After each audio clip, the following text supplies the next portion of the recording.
jemaat Tuhan, mari bersama bersaat teduh untuk mengawali minggu dalam program Thanks God It's Monday. Panduan saat teduh akan diberikan setiap hari Senin melalui YouTube channel GBI Bethel Kelapa Gading. GBI Bethel Kelapa Gading juga akan memberikan panduan doa teduh serta pembacaan Mazmur setiap hari Selasa, Kamis, dan Sabtu melalui YouTube channel GBI Bethel Kelapa Gading.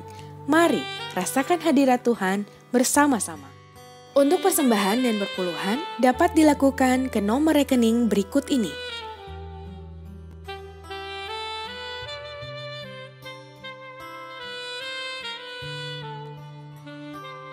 Jangan lupa follow Instagram kami @GBI Bethel Kelapa Gading. Subscribe YouTube kami dengan nama channel GBI Bethel Kelapa Gading. Dan like Facebook page kami dengan nama GBI Bethel Kelapa Gading. Demikian info sepekan ini. Selamat beribadah. Tuhan Yesus memberkati. Pelajari dan tambah wawasan Anda mengenai bibliologi dengan mengikuti seminar teologi secara online bersama Pendeta Dr. Rubin Adi Abraham setiap Kamis jam 7 malam tanggal 4, 11, 18, dan 25 Juni.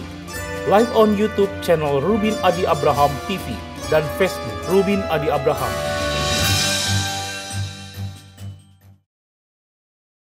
Shalom pada Bapak, Ibu, dan Saudara sekalian.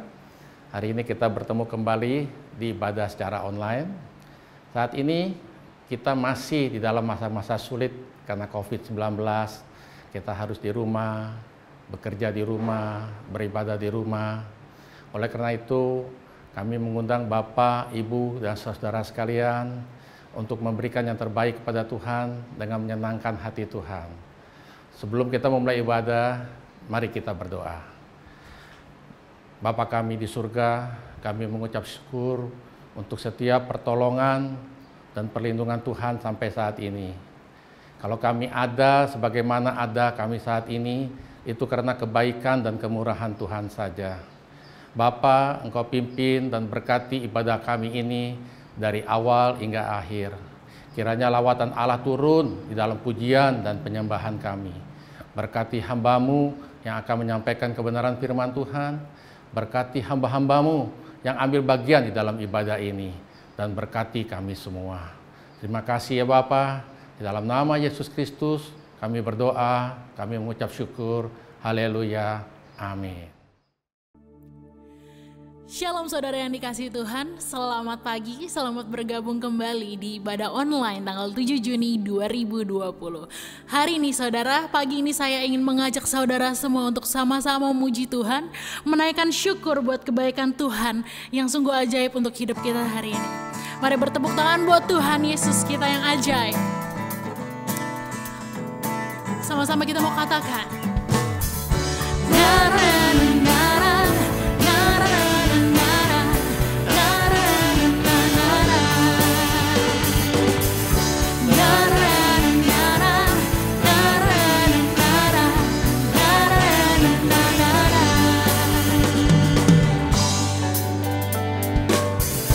Haleluya, ku memuji-Mu Tuhan, karena kasih-Mu tak berkesudahan.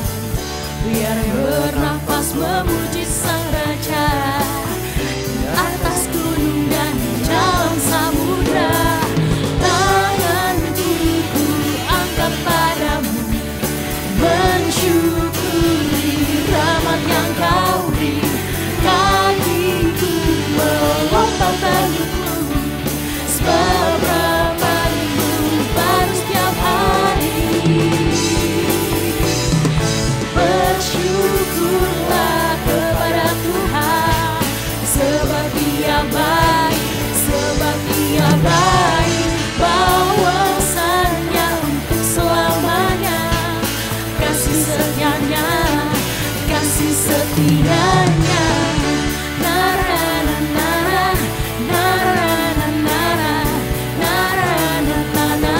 Sekali lagi kita naikkan pujian ini. Haleluya, ku memuji-Mu Tuhan, karena kasih-Mu tak berkesudahan. bernafas memuji Sang Raja. Atas gunung dan bawah samudra, tanganku angkat padamu, bersyukuri rahmat yang Kau beri. Kakiku melompat bagimu, sebab rahmat-Mu baru setiap hari. Tanganku angkat padamu, bersyukuri rahmat yang Kau beri. Kakiku melompat bagimu, sebab rahmat-Mu baru setiap pagi. Bersyukurlah kepada Tuhan, sebab Dia baik, sebab Dia baik. Bahwasanya untuk selamanya, kasih setianya, kasih setianya. Bersyukurlah kepada Tuhan, sebab Dia baik, sebab Dia baik. Bahwasanya untuk selamanya, kasih setianya, kasih setianya. Na na na na, na na na na, na na na na na. Sorak-sorai terbaik buat Tuhan Yesus kita yang ajaib. Woo! Mari hari ini kita siapkan hati kita yang terbaik, saudara, untuk berjumpa dengan Kristus, semakin masuk dalam hadirat-Nya yang kudus. Kami mau menyembah-Mu, Tuhan.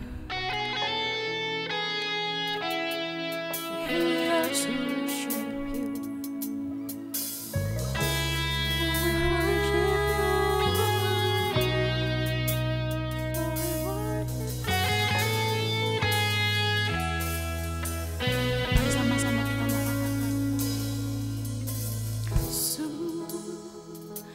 hadirat-Mu, Tuhan, dengan korban pujian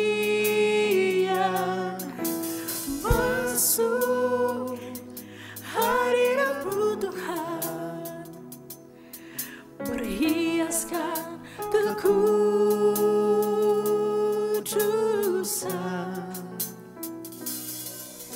di hadapan hadirat-Mu, Tuhan.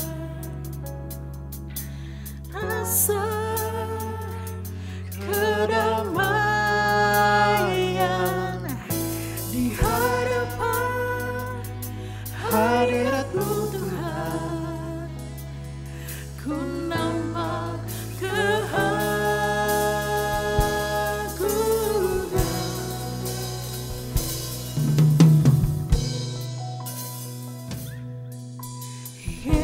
Yesus, ku sembah Kau, sujud di hadapan-Mu.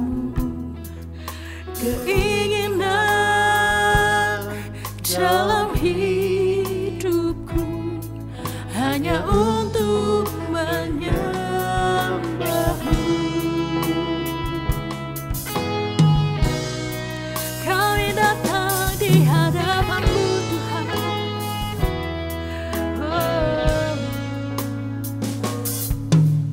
Masuk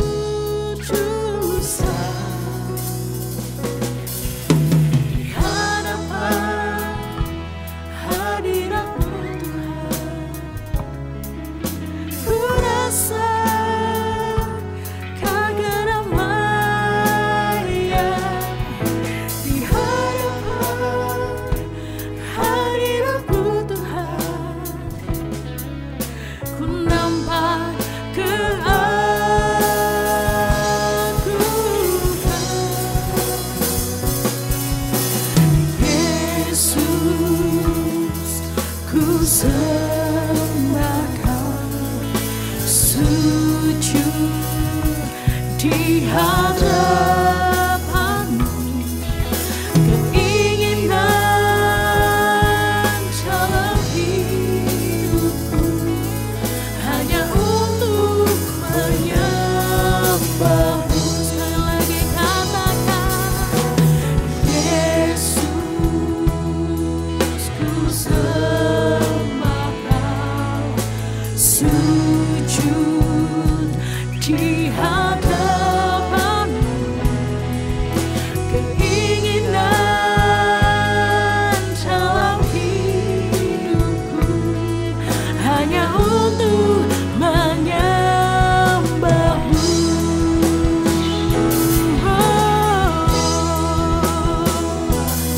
Kaulah yang terbaik Tuhan, kami rindu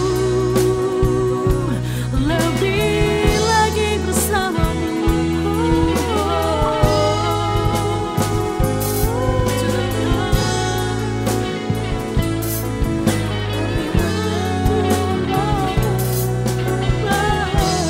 Sekali lagi katakan, Yesus, ku sembah. Mari kita sembah Dia semua. Sujud di hadapan-Mu. Keinginan dalam hidupku hanya untuk menyembah-Mu. Yesus, ku sembah Kau, sujud di hadapan-Mu. Keinginan dalam hidupku hanya untuk menyembah-Mu, hanya untuk menyembah-Mu. Sekali lagi, hanya untuk menyembah-Mu.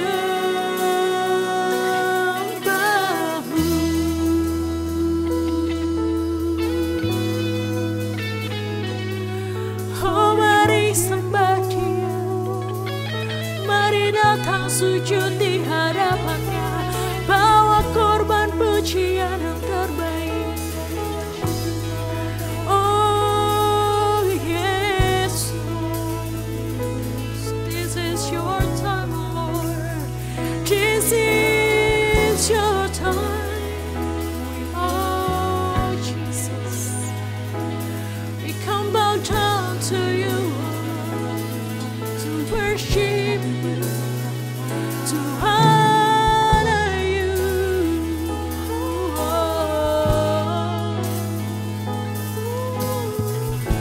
You're amazing, never changing. Hallelujah.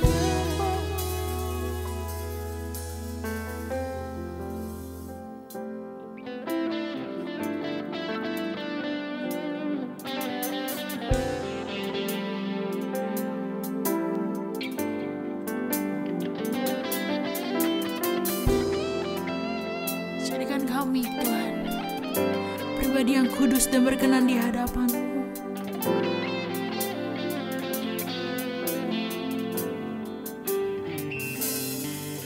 Ubah hatiku seperti hati-Mu, kudus berkenan bagi-Mu, bagaikan emas yang murni, bentuk hatiku selalu. Biar ku menjadi ciptaan baru, bebas dari semua yang jahat, serupa dengan gambar-Mu, sucikan-Ku, kudus kuduskan hatiku Tuhan.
Kuduskan hatiku Tuhan,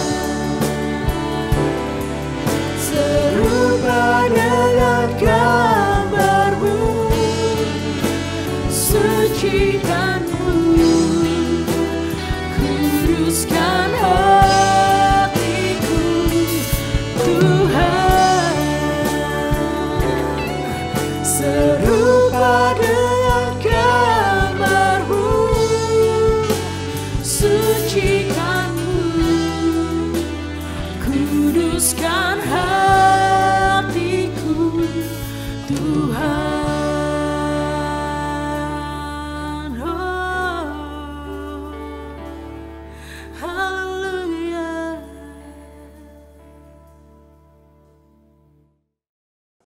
Shalom jemaat yang dikasihi Tuhan, senang sekali saya Pendeta Rubin Adi Abraham bisa menjumpai Anda lagi pada ibadah kali ini. Hari ini saya akan menyampaikan firman dengan judul Ketahanan Diri dan Keluarga di Tengah Krisis. Hari-hari ini pandemi COVID-19 belum tuntas di seluruh dunia, disusul lagi dengan krisis ekonomi yang hebat. Nah, pada masa sulit semacam ini kita membutuhkan ketahanan mental, sikap tangguh dalam menghadapi kesulitan, di mana kita mampu berespons secara positif dan bisa beradaptasi di dalam tekanan, bahkan bisa mengatasi pergumulan ini secara optimis dan meraih kemenangan. Inilah yang disebut sebagai resiliensi atau resilience, yaitu sikap positif di tengah segala kesulitan dan bisa membalik keadaan menjadi sebuah kemenangan. Resiliensi seperti daya pegas ketika kita menginjak sebuah per, lalu kita kemudian turun dari per itu akan kembali pada posisi semula. Ini adalah daya lentur seperti pada karet gelang yang ketika diregangkan menjadi panjang, tetapi ketika dibiarkan kembali, dia tetap pada posisi semula. Mentalitas yang kita butuhkan di masa sulit seperti ini adalah mentalitas tahan banting. Bukan seperti kristal yang kalau dibanting pecah, tapi seperti bola basket ketika dibanting lebih kuat, dia akan melejit lebih tinggi. Beberapa tahun yang lalu ada sebuah buku yang bagus dengan judul The Resilience Factor yang ditulis oleh Karen Reivik dan juga Andrew Sethi yang mengungkapkan bahwa sikap tangguh di tengah kesulitan itu terdiri dari 7 kemampuan. Yang pertama adalah regulasi emosi, yang kedua adalah pengendalian impuls, yang ketiga optimisme, keempat analisis penyebab masalah, yang kelima adalah empati, yang keenam adalah efikasi diri atau percaya diri, dan yang ketujuh reaching out, bisa menjangkau hal yang positif atau bahkan keberhasilan di balik semua masalah yang dihadapi.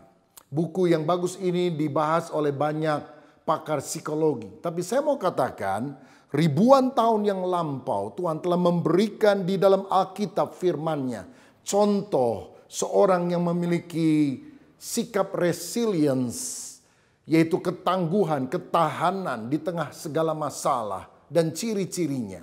Dan salah satu orang yang memiliki hal ini adalah Daud. Dalam 1 Samuel 30 ayat 3, 4, dan 6 kita akan membaca kisah tersebut. Saya akan minta beberapa orang saudara menolong kita untuk membacakan ayat tersebut. Ketika Daud dan orang-orangnya sampai ke kota itu, tampaklah kota itu terbakar habis, dan istri mereka serta anak mereka yang laki-laki dan perempuan telah ditawan. Lalu menangislah Daud dan rakyat yang bersama-sama dengan dia itu dengan nyaring, sampai mereka tidak kuat lagi menangis. Dan Daud sangat terjepit karena rakyat mengatakan hendak melempari dia dengan batu. Seluruh rakyat itu telah pedih hati, masing-masing karena anaknya laki-laki dan perempuan. Tetapi Daud menguatkan kepercayaannya kepada Tuhan Allahnya. Nah, Alkitab mencatat ketika Daud dan anak buahnya pulang dari perang, mereka sampai ke kotanya yaitu Ziklag. Dan mereka melihat kota itu sudah dibakar habis oleh orang Amalek. Dan tentu ini krisis yang besar yang menghantam diri Daud, menghantam keluarganya karena istri dan anak-anaknya ditawan, hartanya seluruhnya dijarah habis. Bahkan dia mengalami krisis kepercayaan dari orang-orangnya karena orang-orangnya begitu pedih, mereka sudah kehilangan segala-galanya. Tetapi pada saat krisis itulah Daud menguatkan kepercayaannya kepada Tuhan. Dia bertahan. Dia beradaptasi dengan situasi dan masalahnya. Bahkan akhirnya dia bisa mengalahkan orang Amalek. Nah, ketahanan semacam itu yang kita perlu miliki. Masa kini ada istilah ketahanan pangan, ketahanan ekonomi, ketahanan fiskal. Kita juga harus memiliki ketahanan diri dan keluarga kita. Karena sejak beberapa bulan ini kita diharuskan stay at home. Orang-orang yang terlalu sibuk sekarang 24 jam ada di rumah, sesekali saja keluar. Jadi suami, istri, orang tua, anak ngumpul semuanya. Di satu sisi positif, bisa kumpul bareng. Tetapi seringkali kalau tidak ditandai dengan kecerdasan sosial, ini justru akan menimbulkan masalah baru. Karena apa? Di rumah terus bosan, jenuh, lama-lama saling bertengkar satu dengan yang lain. Saya membaca angka perceraian di negara China sekarang meningkat. Bahkan KDRT, kekerasan dalam rumah tangga juga makin bertambah banyak di negara seperti Australia, Italia, Amerika, dan mungkin juga di Indonesia. Nah, di tengah situasi krisis karena pandemi semacam ini, ada 4 hal yang kita bisa pelajari dari Daud yang kita juga harus miliki supaya kita bisa memiliki ketahanan diri dan keluarga, bahkan menang di saat kesulitan ini. Yang pertama, kita harus memiliki penguasaan diri yang baik. Ketika menghadapi kehilangan itu, Daud tentu sedih. Dia bahkan menangis. Tetapi itu tidak dibiarkannya berlarut-larut sehingga menjadi depresi, kesedihan yang berkepanjangan. Ataupun dia menjadi emosi, ngamuk sama orang lain, menyalahkan orang-orang di sekitarnya, mencari kambing hitam. Tidak. Dia menahan diri. Dan ada hal yang sangat penting di sini, yaitu ketenangan diri dan fokus untuk mencari jalan keluar. Itu yang menyebabkan akhirnya Daud memperoleh hasil yang baik. Nah, saudara, di tengah kondisi ini kita juga harus memiliki sikap tenang, meneduhkan hati kita di tengah keluarga, di tengah persoalan-persoalan ekonomi yang mungkin saudara juga sedang alami. Firman Tuhan dalam 1 Petrus 4 ayat 7 berkata, kesudahan segala sesuatu sudah dekat, karena itu kuasailah dirimu dan jadilah tenang, supaya kamu dapat berdoa.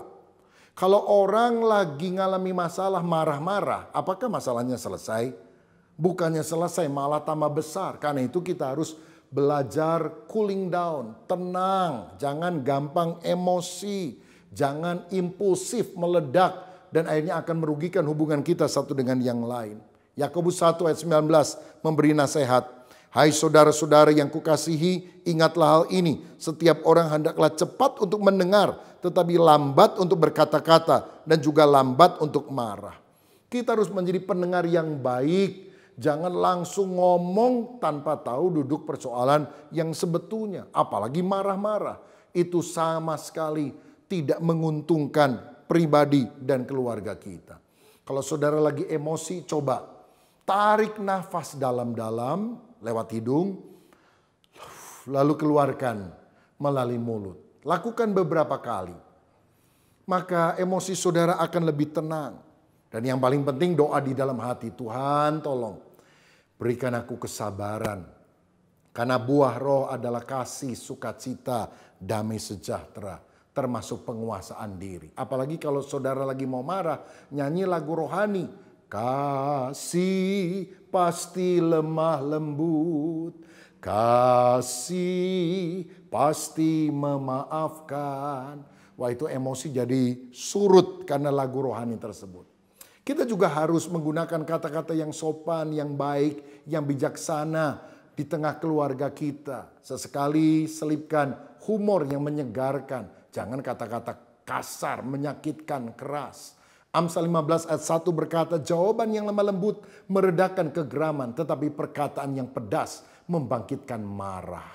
Kalaupun orang lagi emosi, kita jawab dengan kalem, kita jawab dengan tenang, maka akibatnya semuanya akan surut. Tahukah saudara, emosi orang tua itu akan mempengaruhi anak, apakah secara positif atau negatif.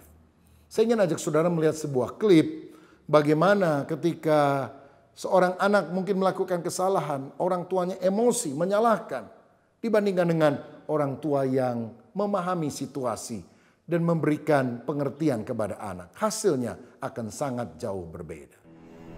Jadi, jawabannya apa? Ini tidak membuat anak lebih pandai. Kamu gimana sih? Pertanyaan gini aja kamu gak bisa jawab. Dipikir dong. Ini tidak membuat anak menjadi lebih baik. Kamu pecahin ini barusan. Kamu bisa megang piring yang bener gak sih? Ini tidak membuat anak-anak belajar bertanggung jawab. Kalian kalau gak diam, ibu tinggalin kalian di jalan ya. Ini tidak akan membuat anak lebih disiplin. Nilai kakak kamu tuh jauh lebih bagus dari nilai kamu. Kenapa sih kamu tidak bisa seperti kakak kamu? Ini semua perundungan atau bullying. Perundungan oleh orang tua menyakiti anak-anak, menggerus harga diri mereka, menjadikan mereka minder, dan bisa mendorong mereka melakukan hal-hal destruktif. Inilah yang membantu anak Anda menjadi pintar. Jadi jawabannya apa? Nggak tahu. Coba mana yang masih kamu belum paham? Ibu coba jelaskan. Inilah yang membantu anak Anda menjadi anak baik. Aduh, kamu gak apa-apa kan? Ya, lain kali kamu pasti lebih hati-hati kan ya? Maafin aku ya, Pak. Iya, gak apa-apa. Inilah yang membuat anak Anda bertanggung jawab. Sudah nak. Sudah bertengkar, ayo baikan lagi. Maafin ya, Kak. Maafin aku ya, Dek. Inilah yang akan membuat anak Anda disiplin. Apa yang sulit dengan mata pelajaran ini buat kamu? Nanti Bapak bisa bantu bimbing. Kalau Anda ingin anak menjadi baik, pede dan pintar, besarkan mereka dengan kasih sayang, peduli, dan komunikasi yang lembut. Iya, Pak. Makasih ya, Pak. Iya.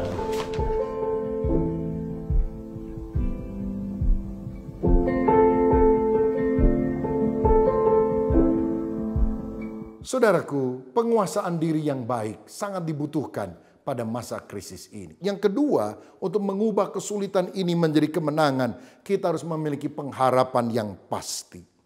Ketika Daud mengalami keterpurukan, ayat 6 tadi berkata, tetapi Daud menguatkan kepercayaannya kepada Tuhan Allahnya. Dibutuhkan self-starter dari dalam, di tengah situasi yang memberatkan, kita memandang Tuhan dengan iman yang teguh. Iman itu berarti mempercayai janji firman Tuhan. Iman timbul dari pendengaran dan pendengaran oleh firman Kristus. Di tengah masalah kita harus ingat 1 Korintus 10 ayat 13 berkata, pencobaan-pencobaan yang kamu alami adalah pencobaan biasa yang tidak melebihi kemampuan manusia. Sebab pada waktu dicobai kamu akan diberi oleh Tuhan jalan keluar sehingga kamu bisa mengatasi semuanya. Filipi 4 ayat 13 juga berkata, segala perkara dapat kutanggung di dalam Dia, Kristus, yang memberikan kekuatan kepadaku. Nah, itulah yang kemudian dilakukan oleh Daud di ayat 7 dan 8. Dia berdoa kepada Tuhan. Dia bertanya apa yang dia harus kerjakan. Dia meminta Imam Abiatar datang membawa efod. Dan kemudian dia berkata, Tuhan bolehkah aku kejar musuh? Dan Tuhan berkata, ya. Dan dengan demikian dia mendengar instruksi Tuhan, dia mentaatinya. Karena dia yakin ada kemenangan di depan yang Tuhan akan berikan. Tahukah saudara, dalam bahasa Mandarin, kata krisis itu ditulis dengan weiji. W itu artinya danger, bahaya, tapi G artinya opportunity, kesempatan. Di tengah bahaya ada kesempatan, ada peluang yang Tuhan buka bagi kita. Percayakah saudara bahwa kesempitan manusia adalah kesempatan Allah untuk menyatakan mujizat dan kuasanya? Kesulitan hanyalah waktu untuk kita melatih manusia batiniah kita menjadi lebih ulet, lebih tangguh. Seperti orang berolahraga untuk melatih otot fisiknya, iman kita juga ibarat otot yang dilatih ketika kesulitan datang untuk kita selalu mengandalkan Tuhan. Disinilah peran doa sangat penting. Kita harus berdoa bersama dengan keluarga ketika masalah datang. Saudaraku, adakanlah mesbah doa keluarga. Baca beberapa ayat firman Tuhan, satu perikop misalnya. Bapak menjadi imam, ibu menjadi penolong. Mulai dibagi siapa yang mimpin lagu, siapa yang mimpin doa, 1-2 orang. Lalu ada firman Tuhan yang kita baca, kita sharingkan. Mungkin kita bisa lakukan 15, 20 menit, 30 menit. Tetapi ketika setiap keluarga melakukan hal ini, anak-anak akan tahu dalam masa sulit kita semua harus mengandalkan Tuhan. Dan saya yakin mujizat akan terjadi ketika kita melibatkan Tuhan di dalam doa. Dalam 2 Raja-Raja 4, ada satu keluarga yang mengalami kesulitan.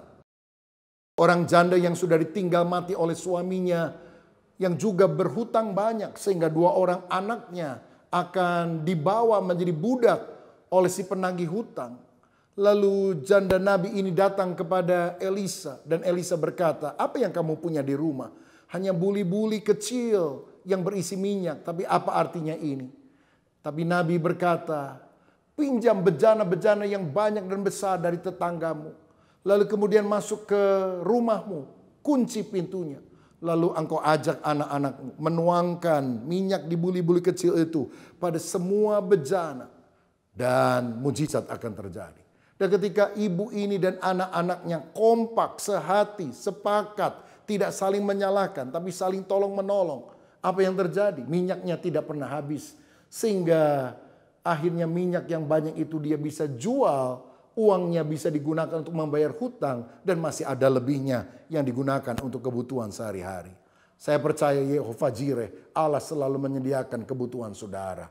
Sorga tidak pernah krisis, walaupun saudara sedang mengalami krisis. Kalau engkau percaya, berharap, beriman kepada Tuhan, pertolongan Tuhan akan dinyatakan kepada saudara. Hal yang ketiga, kita juga harus melakukan ini, pertolongan yang tulus kepada orang lain. Nah, dalam 1 Samuel 30 ayat 11 sampai 16, ketika Daud dan anak buahnya mengejar orang Amalek, di tengah jalan mereka melihat ada orang Mesir yang terkapar, 3 hari tidak makan, tidak minum. Akhirnya diberi pertolongan, diberi makan, diberi minum. Padahal Daud ini kan lagi tergesa-gesa mau mengejar musuh. Di sini kita harus belajar berempati, menolong orang lain juga di tengah kesulitannya. Dan ternyata karena sikap hati yang baik ini, rela menolong orang ketika dia sendiri lagi susah, itu menjadi jalan keluar dari Tuhan. Karena rupanya orang ini adalah budak dari orang Amalek yang tadi telah merampok seluruh kota Ziklag. Dan justru orang ini menjadi kunci karena dia yang menunjukkan di mana orang-orang Amalek itu sedang berada sekarang.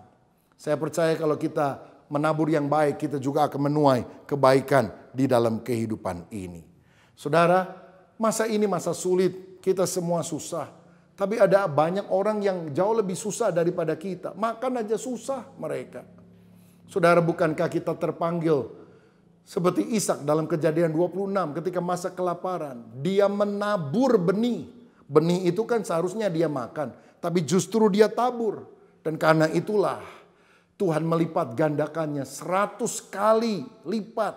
Sehingga dia menjadi sangat kaya raya. Karena berkat Tuhan ada di dalam kehidupannya. Mazmur 126 ayat 5 berkata, orang-orang yang menabur dengan mencucurkan air mata akan menuai dengan bersorak-sorai. Saya percaya firman ini akan tergenapi. Kalau kita menabur kebajikan, bahkan pada masa sulit, pada waktunya kita akan menuai dengan bersorak-sorai. Saudara, keluarga kami berusaha mempraktekkan hal itu. Anak-anak saya kalau pesan makanan dari luar, dia suka kasih tip kepada ojek online yang mengantar. Atau kadang-kadang ketika pesan makanan, mereka tulis dalam aplikasi, tidak usah diantar kepada kami, silakan Mas, makan saja, berkat buat Anda. Dan orangnya sangat bersyukur. Saudara, beberapa teman yang punya usaha makanan atau barang-barang diiklankan melalui sosial media, dipromosikan. Sehingga banyak orang kemudian yang membeli apa yang mereka jual. Bukankah ini taburan kebaikan yang kita harus lakukan sesederhana apapun? Kita juga harus menabur, menyumbangkan keuangan kita melalui gereja. Dan gereja kemudian membagikannya kepada anggota jemaat yang lain. Atau juga kepada masyarakat di sekitar yang membutuhkan. Karena terlebih bahagia memberi daripada menerima. Dan saya yakin kalau kita menabur satu kebajikan, kita mungkin tidak pernah meminta balasannya. Kita tidak mengharapkan itu balik kepada kita. Tapi Tuhan tidak pernah berhutang. Pada waktunya Tuhan akan memberkati kita. Mari kita lihat sebuah video klip yang mengisahkan bagaimana ketika kita belajar menabur hal yang baik, berkat Tuhan juga akan dicurahkan.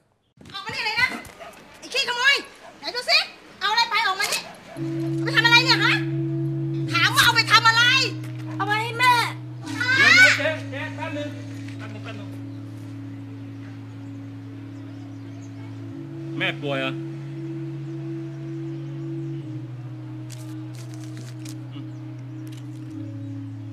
Giờทำอย่างนี้อีกนะ Muối, cao lẩu.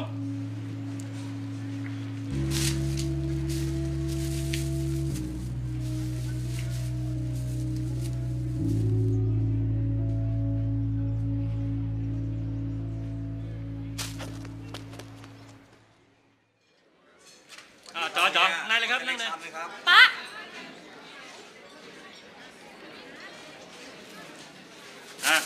จัดไป สั่งมาเร็วต่ออะไร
Hal yang terakhir supaya kita benar-benar bisa menang di saat krisis ini. Yang pertama tadi kita harus punya penguasaan diri yang baik. Kedua pengharapan yang pasti. Ketiga pertolongan yang tulus. Yang terakhir yang keempat perspektif yang benar. Apa pola pikir yang benar yang kita harus miliki? Di balik semua kesulitan pasti ada kemuliaan Allah yang lebih dahsyat akan diberikan. Allah turut bekerja di dalam segala perkara untuk mendatangkan kebaikan bagi setiap orang yang mengasihi Dia. Nah, 1 Samuel 30 ayat 17-19 mencatat hal ini. Ketika Daud dan anak buahnya mengejar orang Amalek, mereka bisa mengalahkan orang Amalek sehingga mereka lari tunggang langgang. Dan akibatnya mereka bisa mendapatkan seluruh barang mereka kembali. Bahkan ada bonusnya, mereka juga menjarah harta benda dari orang Amalek itu. Ayat 19 berkata, tidak ada yang hilang pada mereka dari hal yang kecil sampai hal yang besar, sampai anak laki-laki dan anak perempuan, dan dari jarahan sampai segala sesuatu yang telah dirampas mereka. Semuanya itu dibawa Daud kembali. Bukannya hilang, malah mereka sekarang beruntung. Dari dirampok, sekarang mereka yang menjarah dan mengalahkan musuhnya. Ini perspektif yang kita harus miliki. Tough time never lasts, but tough people do. Masa yang sulit tidak akan bertahan. Yang bertahan hanyalah orang-orang yang ulet. Dan kalau kita ulet, malah kita akan reaching out, mencapai, memperoleh hasil yang jauh lebih besar, lebih optimis, lebih positif di kemudian hari. Saudara, badai boleh datang, tapi dia pasti akan berlalu. This too shall pass. Semuanya ini pasti akan berlalu. Ya, kalau misalnya di negara barat itu kan ada 4 musim. Kalau sekarang ini musim dingin, percayalah tidak lama lagi musim dingin itu akan berakhir. Diganti dengan musim semi. Musim semi akan berganti menjadi musim panas. Setiap season dalam kehidupan kita ada pergumulannya sendiri-sendiri. Tapi ada batas waktunya. Jadi kita harus punya perspektif yang benar ketika kesulitan kita hadapi di masa musim ini. Bahwa di balik semuanya itu ada rencana Tuhan yang indah. Seperti Yusuf. Dia dijual sebagai budak. Dia difitnah masuk penjara. Kesulitan dia alami. Tapi dia punya resiliensi yang sangat luar biasa. Dia bisa beradaptasi dalam segala keadaan. Waktu dia jadi anak, dia anak teladan. Waktu dia jadi budak, dia budak teladan. Waktu dimasukkan penjara, dia narapidana teladan. Waktu Tuhan angkat dia jadi raja muda di Mesir, dia jadi raja teladan. Dan ketika saudara-saudaranya datang dan takut melihat Yusuf yang sekarang sudah punya kuasa yang begitu luar biasa. Kejadian 50 ayat 20. Yusuf berkata, memang kamu telah mereka-rekakan yang jahat terhadap aku. Tapi Allah telah mereka-rekakannya untuk kebaikan. Saudara, krisis ini mungkin kita anggap sebagai sesuatu yang sangat buruk. Tapi percayalah bahwa Tuhan yang kau sembah selalu punya rencana yang baik dalam kehidupan kita.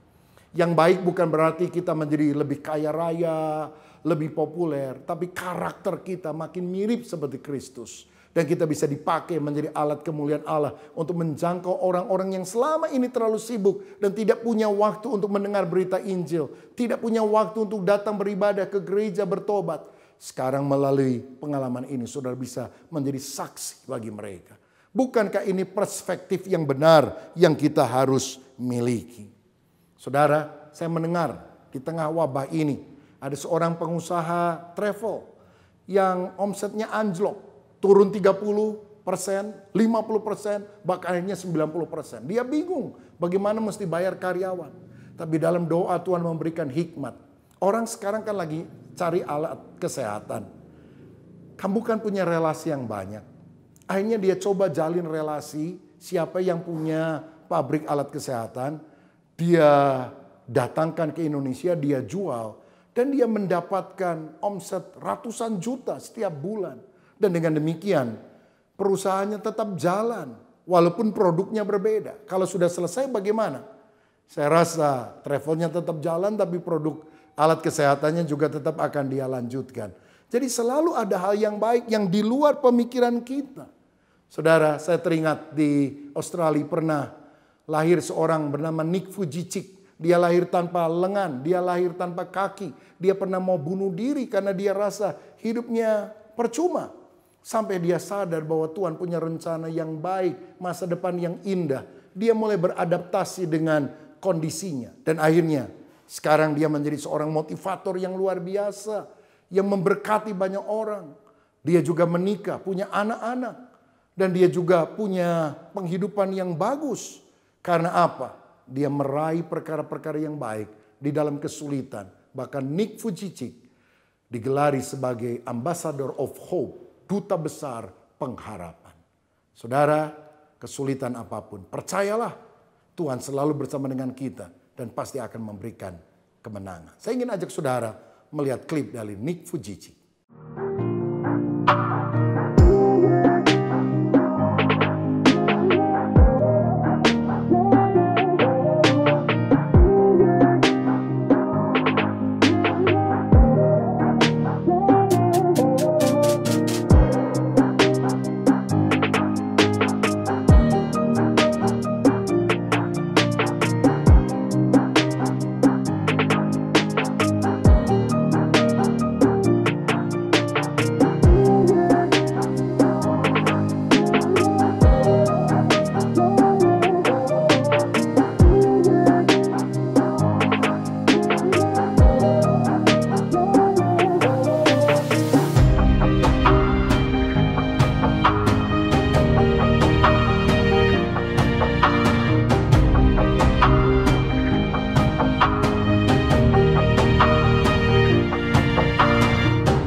Saudaraku, sama seperti Nick Fujicik yang memiliki catat dalam hidupnya, atau seperti Daud yang mengalami serbuan orang Amalek di Ziklag. Kita bisa terpuruk, tetapi kalau kita memandang kepada Tuhan, ada kekuatan, ketangguhan, sehingga kita bisa menang mengatasi semua persoalan. Adakah di antara kita yang hari ini sungguh-sungguh merindukan pertolongan Tuhan, agar kita punya ketahanan diri, dan ketahanan keluarga, sehingga keluarga kita tetap bersatu rukun di dalam segala perkara. Berdoalah, pasti pertolongan Tuhan akan dinyatakan. Mari kita berdoa terlebih dahulu. Tuhan, kami mengucap syukur kepadamu untuk firman-Mu yang telah kami dengar pada pagi hari ini. Tuhan, berikan kepada kami semua kemampuan untuk kami melakukannya di dalam kehidupan kami. Kuatkan kami ya Tuhan. Di masa-masa yang sulit seperti ini, berikan kami kekuatan ya Tuhan. Kalau sebentar kami akan melakukan perjamuan kudus ini ya Tuhan, biarlah Kau berkati roti dan anggur perjamuan ini, sehingga ketika kami makan dan minum terjadi persekutuan yang indah dengan tubuh dan darah-Mu. Kau layakkan kami Tuhan, ampuni segala dosa-dosa kami.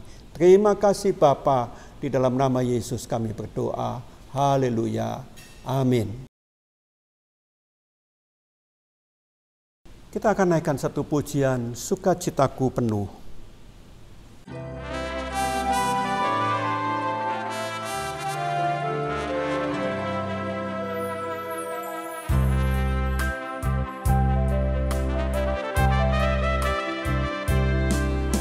Sukacitaku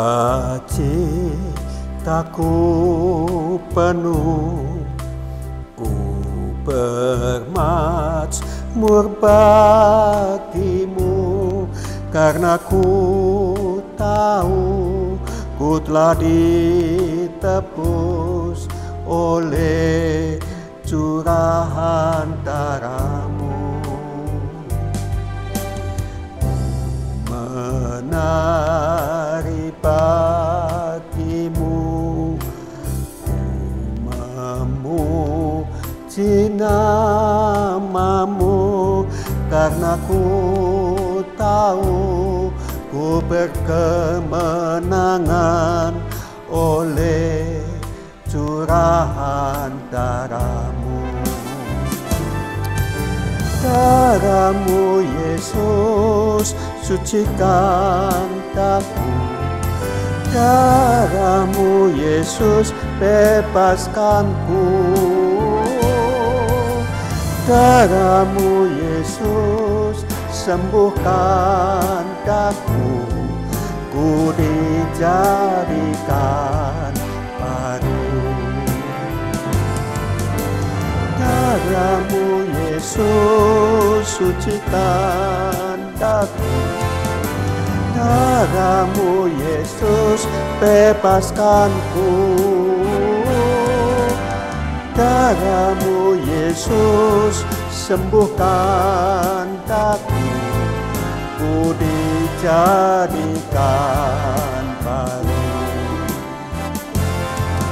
ku dijadikan baru, ku dijadikan baru.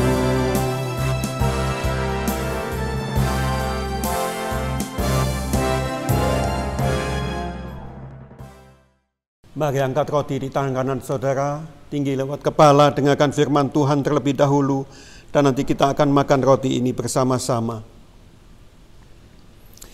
Sebab apa yang telah kuteruskan kepadamu, telah aku terima dari Tuhan, yaitu bahwa Tuhan Yesus pada malam waktu ia diserahkan mengambil roti. Dan sesudah itu ia mengucap syukur atasnya, ia memecah-mecahkannya dan berkata, inilah tubuhku yang diserahkan bagi kamu. Perbuatlah ini menjadi peringatan akan aku. Saudara sekalian, percayakah saudara, roti yang telah diberkati ini adalah persekutuan kita dengan tubuh Kristus? Mari kita makan bersama-sama dalam nama Yesus.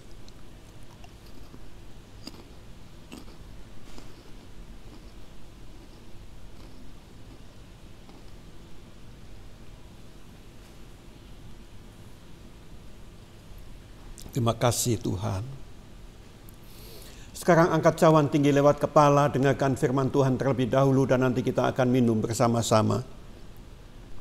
Demikian juga ia mengambil cawan sesudah makan lalu berkata, cawan ini adalah perjanjian baru yang dimeteraikan oleh darahku.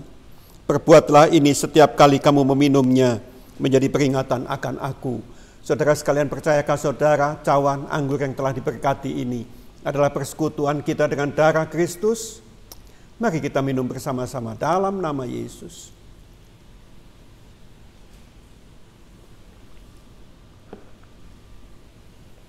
Terima kasih Tuhan, terima kasih untuk pengorbanan-Mu di kayu salib. Kami boleh selamat semata-mata karena Engkau saja ya Tuhan.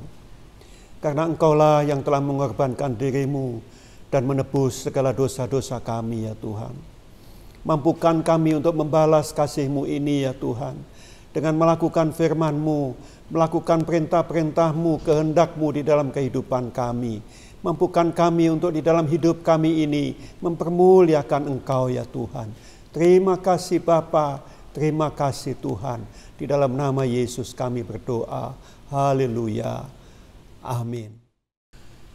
Puji Tuhan, kita telah melakukan perjamuan kudus, saudara sekalian, dan juga kita telah selesai melakukan ibadah ini. Sebelum nanti doa penutup, saya ingin saudara sekalian mengingatkan sekali lagi kepada saudara semua tentang program-program yang diadakan di gereja kita. Ikuti terus saudara sekalian setiap minggu ibadah di tempat ini, di gereja, di rumah-rumah melalui gereja kita online dari gereja GBI Bethel Kelapa Gading. Dan juga setiap program hari Senin, Thanks God It's Monday. Biarlah ini menjadi kekuatan buat kita. Setiap hari Senin kita memulai hari yang baru, minggu yang baru. Saudara sekalian, kita mendengarkan firman Tuhan, mendapatkan kekuatan daripada Tuhan. Juga setiap Selasa, Kamis, dan Sabtu ada program doa teduh. Saudara ikuti untuk mengiringi doa-doa dan saat teduh kita. Saudara sekalian, mari kita naikkan satu pujian. Ku naikkan syukurku buat hari yang kau beri.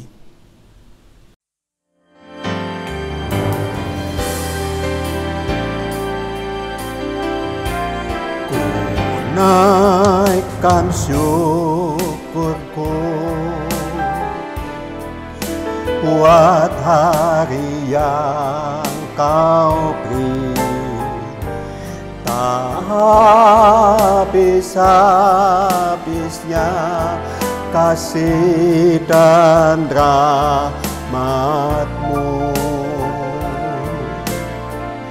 selalu baru dan tak pernah terlambat pertolongan-Mu. Besar setiamu di sepanjang hidupku. Besar setiamu di sepanjang hidupku.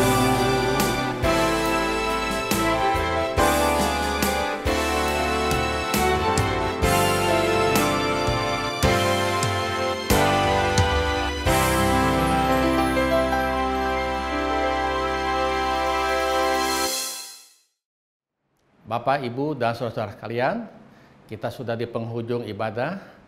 Kiranya kita tetap kuat, tetap semangat, dan tetap mengandalkan Tuhan di masa-masa sulit ini. Kiranya kita terus berdoa agar semua masalah ini bisa cepat selesai dan kembali normal. Mari kita berdoa. Bapa kami dalam surga, kami mengucap syukur kalau kami sudah mendengar firman-Mu. Kami percaya Tuhan, firman-Mu itu menolong, meneguhkan, menguatkan, dan menuntun hidup kami pada jalan-jalan-Mu. Kami juga berdoa Tuhan untuk umat-Mu dimanapun mereka berada.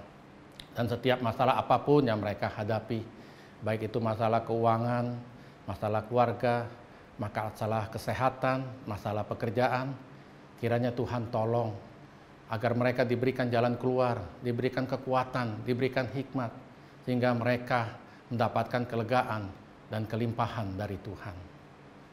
Bapak, kami juga berdoa untuk bangsa dan negara kami Indonesia. Berkati pemimpin kami Pak Jokowi, para menteri, dan seluruh jajaran di bawahnya dengan hikmat-hikmat Allah, sehingga mereka boleh menjalankan roda pemerintahan ini dengan benar, dengan jujur, dengan adil. Tuhan, kami terus berdoa untuk bangsa ini Tuhan, biar pemulihan di bangsa ini cepat terjadi. Terima kasih ya Bapak. Sekarang bukalah hati kita dan angkatlah kedua tangan kita. Terimalah damai sejahtera dari Allah Bapa dan kasih sayang dari Tuhan kita Yesus Kristus, pengharapan dan penghiburan dari Roh Kudus, mulai saat ini sampai kedatangan Tuhan Yesus kedua kali. Semua yang percaya katakan amin. Sekarang kita sudah selesai dengan ibadah kita pada hari ini. Kami mengundang Bapak, Ibu, dan saudara-saudara sekalian untuk mengikuti ibadah online pada hari Minggu berikutnya. Tuhan Yesus memberkati.